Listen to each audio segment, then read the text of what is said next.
Hello, Kendall College Early Childhood Education student. My name is Dr. Green, and I most likely will be working with you on a course at some point in your program at Kendall College. In addition to being a professor for the School of Ed, I also am a member of the Center for Teaching and Learning, where ePortfolios were born, and that is why I'm here today because I'm the ePortfolio project manager, and I will rather than kind of try and abstractly explain what they are, I'm going to show it. I'm going to show you because it's a visually powerful tool. But in this email, I put these instructions first. How do I sign up with my PathBright account?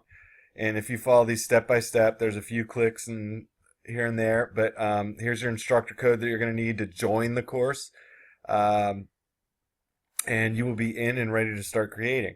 And now you're probably asking, well, what am I creating, right? So here we go. Here is an ePortfolio from Deborah Matika. She is an early childhood education student that I've worked with in the past in several courses. Deborah is pretty great, and as you can see, this is a visual representation of who she is. The idea behind this is that creating an ePortfolio gives you an advantage in a very competitive job market. And we know as early childhood education faculty what you're going to be asked at interviews. And not only are education students going to be creating these, but also every student at Kendall across all disciplines will be creating these. And as you can see, it's a visual representation of who you are beyond a traditional paper, pencil resume. And in addition to getting the job that you've worked hard for, spent a lot of money for, it also improves learning, and that is our position, that it makes you more self-aware of your strengths and weaknesses and able to articulate those in a clearer fashion, in a more meaningful fashion. And also, it helps improves learning by forcing you to reflect more deeply about things. For example, why would you want to include your dream library in your knowledge section? Why would that go there? And then as you progress from your freshman, sophomore, junior, senior year, by the time you're a senior, you might look back at this and say, wow, well, now my dream library was great at the time, but I have another artifact to show my knowledge that's better than that. That is the reflection we're after. And then finally, overall, just in general, your critical thinking improves. You're able to solve problems is a benefit of thinking through how you want to represent yourself in a digital way.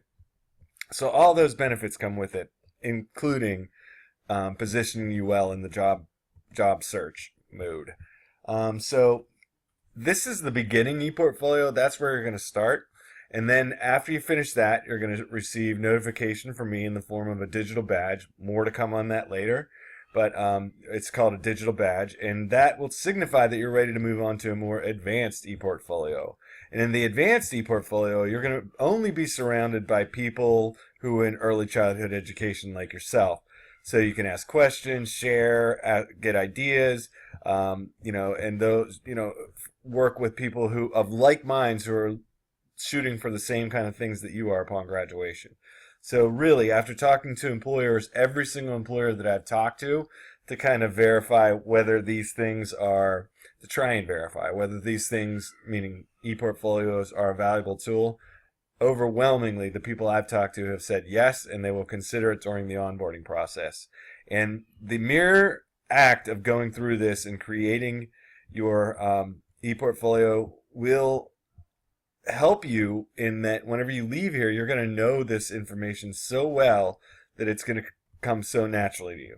So this is definitely a great thing, a great opportunity, and one that is going to benefit you, hopefully personally, but definitely professionally and academically. So I look forward to working with you if I haven't already, from now and then in the future as a student. So you can reach out to me anytime you need me. Neil Green at obviously neil.green@kendall.edu, and my phone number will be listed as well in this email. So please feel free to reach out to me. I look forward to working with you. Thanks.